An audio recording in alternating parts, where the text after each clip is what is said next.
Halo, perkenalkan nama saya Musa Pranata. Saya ada di Fakultas Hukum, Prodi Hukum.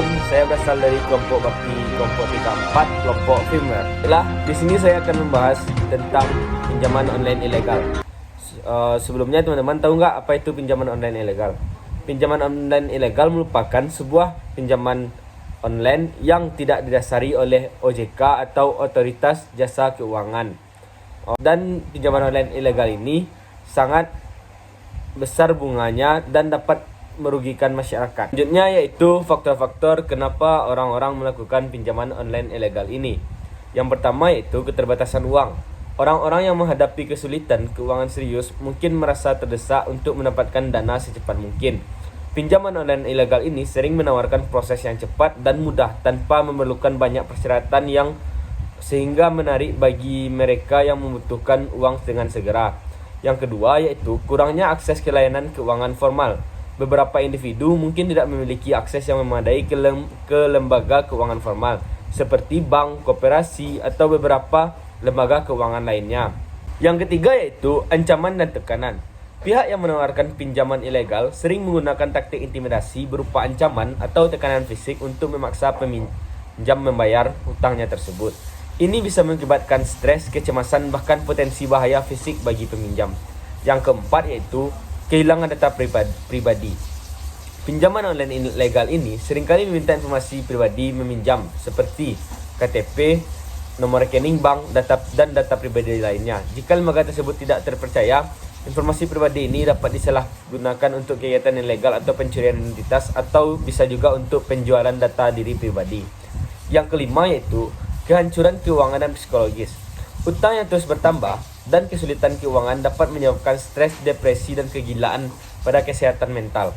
Tidak mampu membayar hutang tersebut dapat menghancurkan finansial dan merusak kepercayaan diri pada seorang peminjam. Selanjutnya itu yang keenam, terlibat dalam masalah hukum. Terlibat dalam pinjaman online ilegal dapat melibatkan masalah hukum yang serius. Banyak negara memiliki undang-undang yang melarang praktik pinjaman online ilegal. Yang ketujuh, dampak sosial dan keluarga. Masalah pinjaman online ini dapat merambat ke keluarga peminjam apabila peminjam tidak dapat melunasi utangnya dalam jangka waktu yang telah ditentukan. Selanjutnya, yang kedelapan, yaitu ketergantungan pada pinjaman. Pinjaman online ilegal dapat menciptakan ketergantungan pada bentuk pembiayaan ini, menghambat kemampuan peminjam untuk mengelola stres yang ditimbulkan oleh situasi ini. Selanjutnya itu bagaimana cara agar kita bisa terhindar dari pinjaman online ilegal. Yang pertama itu cek di website resmi OJK atau Otoritas Jasa Keuangan. Sebelum melakukan pinjaman online, sebaiknya kita cek dulu apakah aplikasi pinjaman online tersebut terdaftar secara resmi atau tidak. Jika tidak, sebaiknya kita tidak usah melakukan peminjaman online pada aplikasi tersebut. Yang kedua, lihatlah transparansi bunga yang diajukan oleh aplikasi tersebut. Kita harus tahu dan membaca dan memperhatikan secara detail mengenai syarat dan ketentuan serta kebijakan penyedia pinjaman online tersebut. Selanjutnya itu agar kita tidak tergiur dengan ajakan-ajakan yang memaksa. Kita harus berhati-hati dengan iklan yang berupa ajakan memaksa. Pinjaman online legal ini menawarkan pinjaman melalui SMS atau chat WA dan memasang iklan spam di halaman-halaman website. Kebanyakan pinjaman online legal ini mengirimkan pesan berupa kata-kata dan angka serta menyematkan link dengan menggunakan nomor.